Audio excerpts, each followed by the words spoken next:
Thank you all. Please be seated. Thanks. Thanks for the warm welcome here to Knowledge City. Laura and I just came from the Providence Family Support Center. Yeah.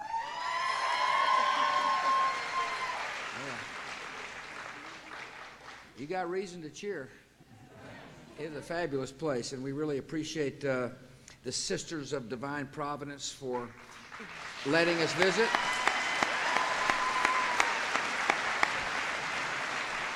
Particularly Mary Joan Coltis and all the other sisters there for filling that space with love and compassion, trying to save souls one person at a time, and advancing a goal we all want, and that's for America to be the most hopeful country in the world for every single citizen.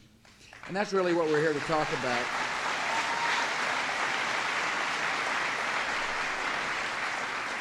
I said that's what we're here to talk about. The truth of the matter is I'm the introducer.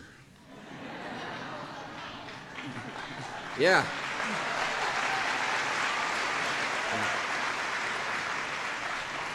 It's not the first time people have cheered when I said I'm the introducer and Laura the speaker.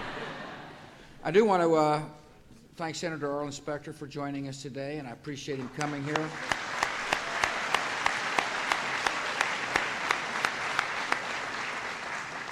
He's always telling me what to do, and I'm telling him what to do. Since it's my airplane. Well, actually, I'm proud of Congressman Tim Murphy. It's good to see you, Murph. Thank you for coming.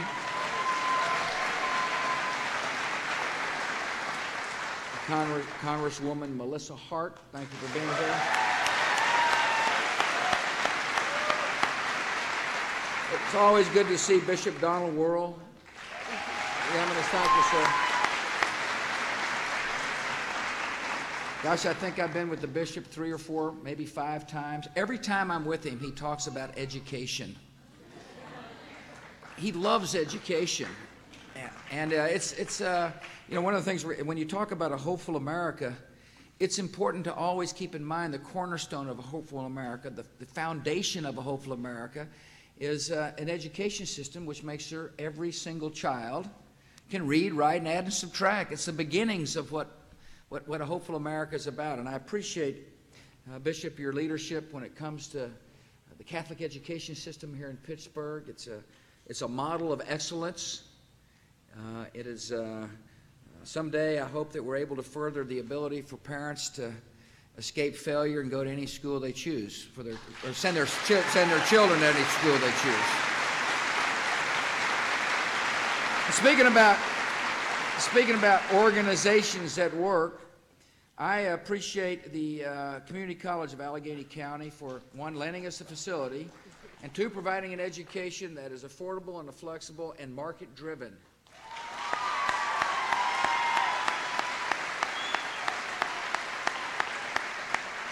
I want to thank Paul Whitehead and Brian Johnson for being good hosts.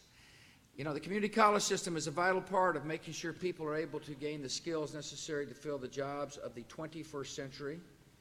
Community colleges are able to adjust their curriculum to the needs of the local employer base. I mean, if somebody needs nurses, they come to a community college system and help design a curriculum so we can train nurses. They need computer technology people. I mean, the community college system is vital and important. Melissa happens to be aboard of this community college system, and this administration will continue to support our community colleges to make sure that people have the skills necessary to fill the jobs which are being created in America, the jobs of the 21st century. So thank you for letting us come here today. And now it's my honor to introduce Laura.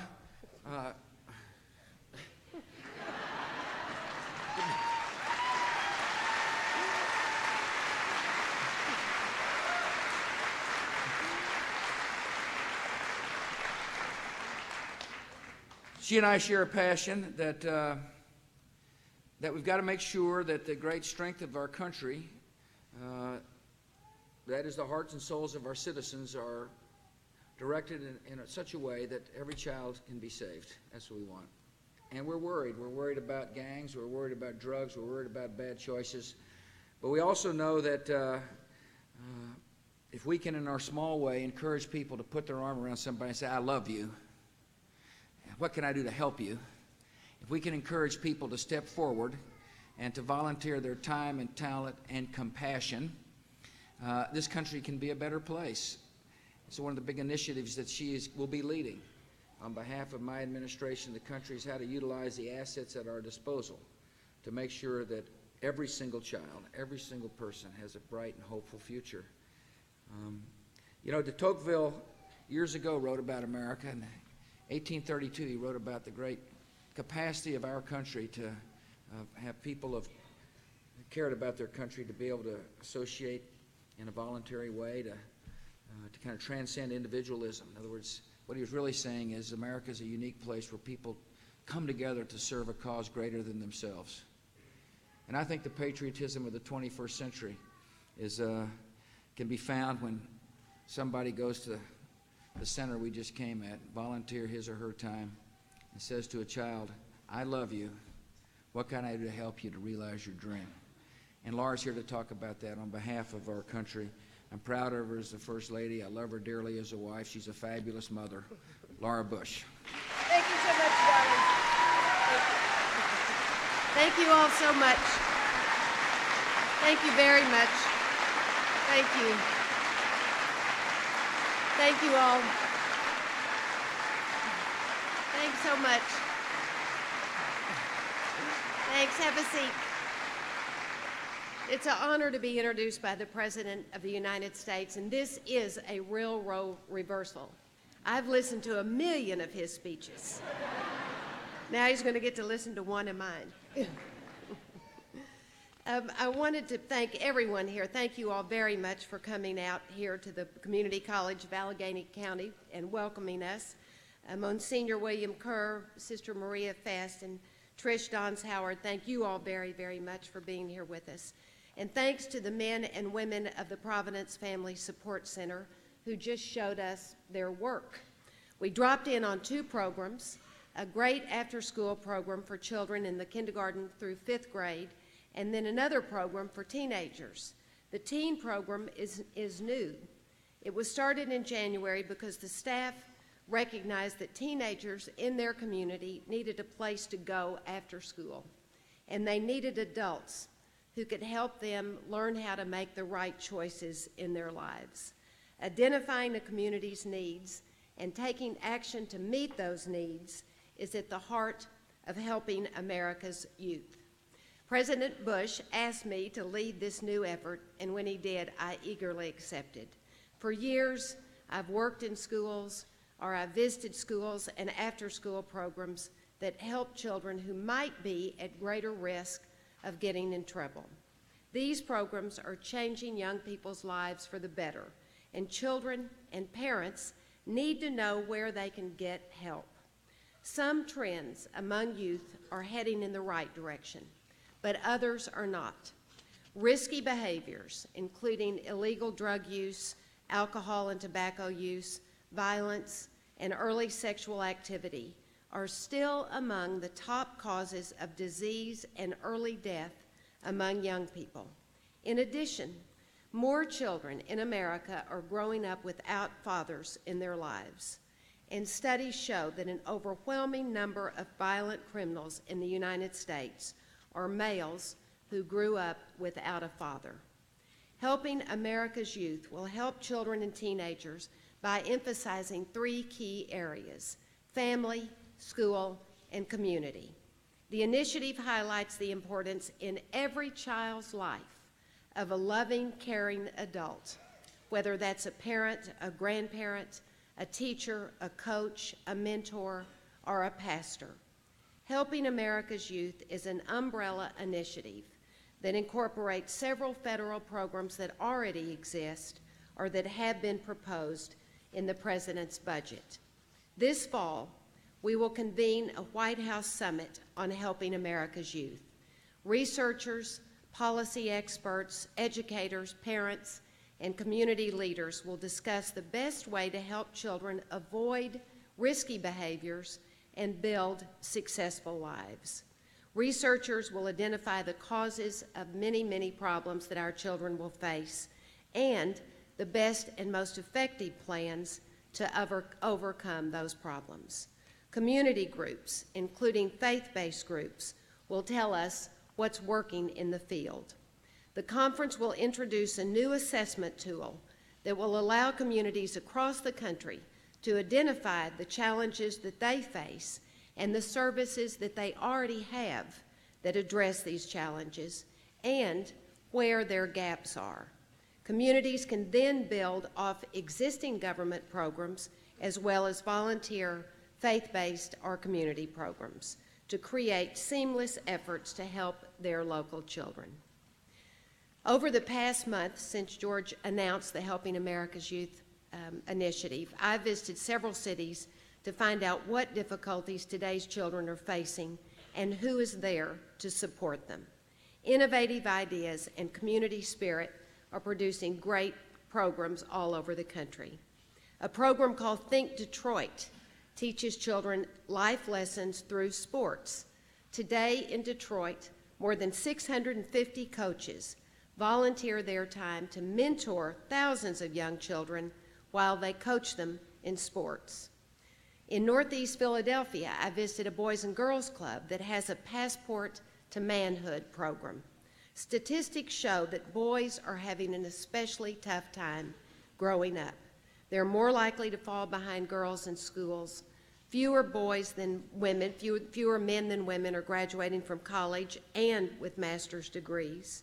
And boys, on an average, are more likely to join gangs, commit crimes, and end up in prison.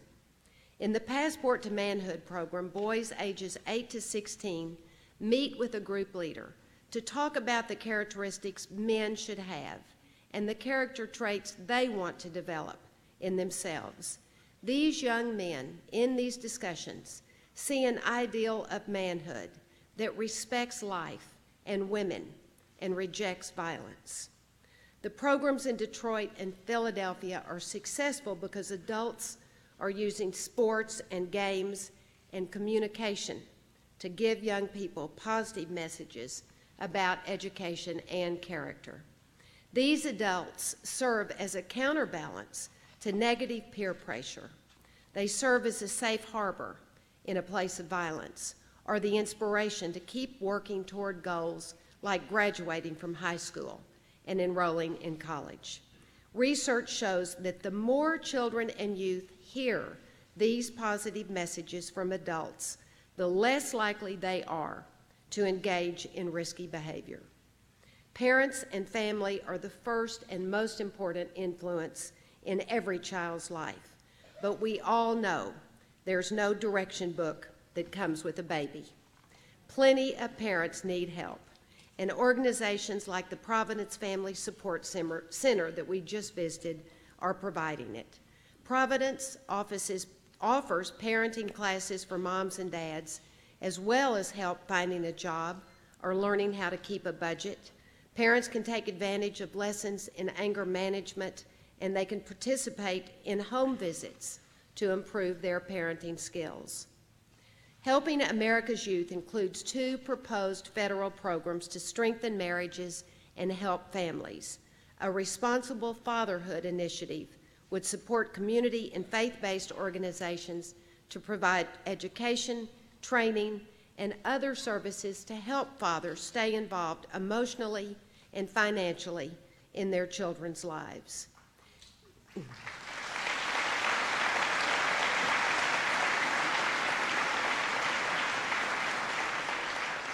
And the Healthy Marriage Initiative would support research into the best ways to keep marriages strong and provide funding for community groups that help couples establish stable marriages.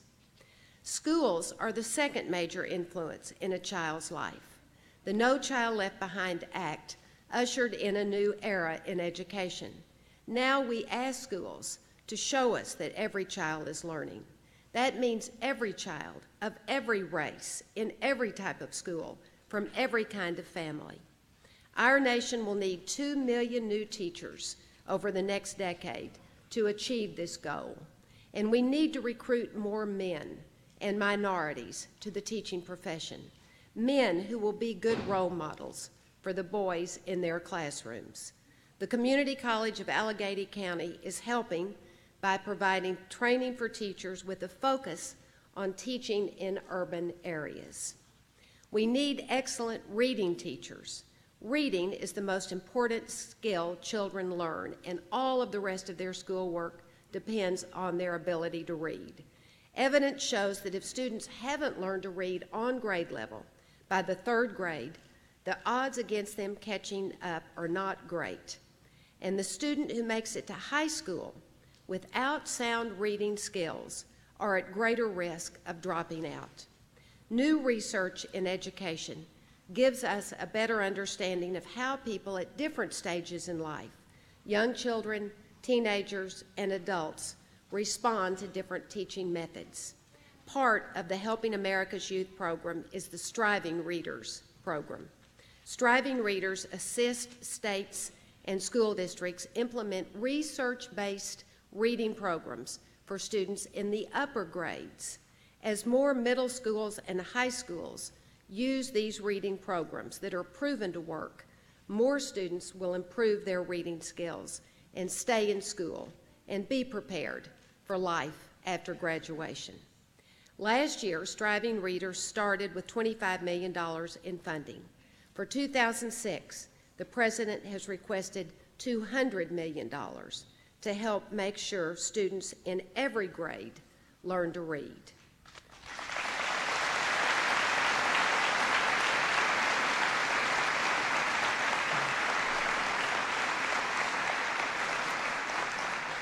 And our communities are the third main influence in a child's life. Parents and schools rely on other adults in our communities to reinforce positive messages and to help children fill their time with constructive activities. More than 14 million school-age children take care of themselves after school, and the hours between 3 and 6 p.m. are peak hours for juvenile crime. After-school programs, like the one we just visited at Providence Family Support Center, can keep children safe and improve their academic performance. James Moorfield is a single dad who needed help in raising his 9-year-old son, Drew. James and Drew are here today with us. I don't see them up here, but they are here. Maybe they'll stand in a minute. There they are, right back here.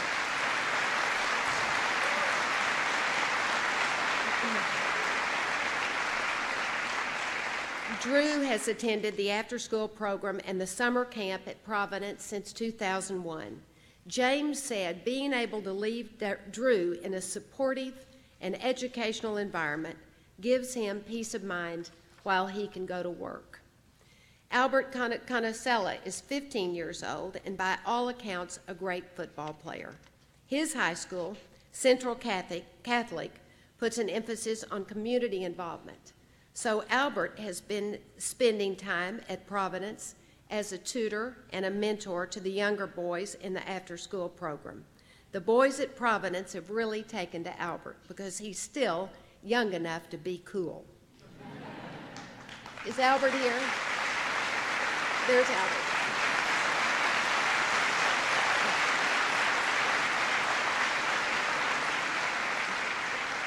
Albert sets a great example for how these young boys should behave as they grow older.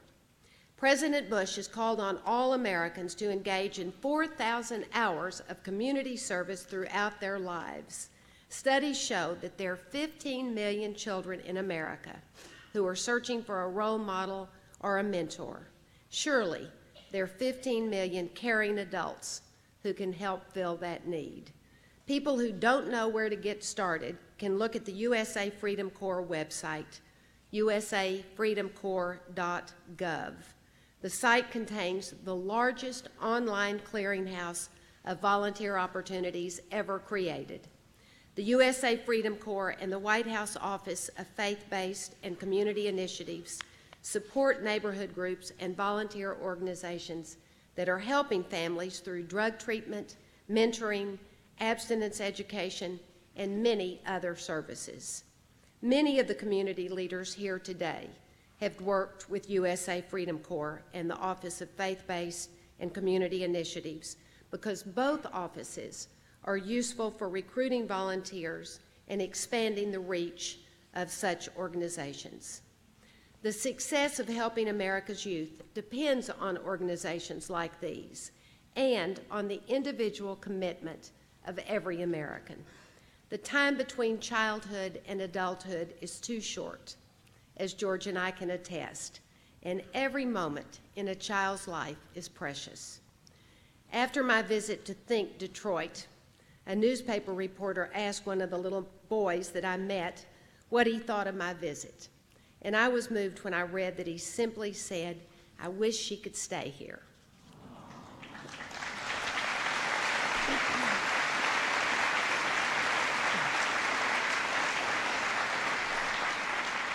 Children want us in their lives, and they need us in their lives. And as I've learned from the remarkable men and women I've met around our country, each of us has the power to make the difference in the life of a child. Thank you all very, very much for your efforts to help America's youth.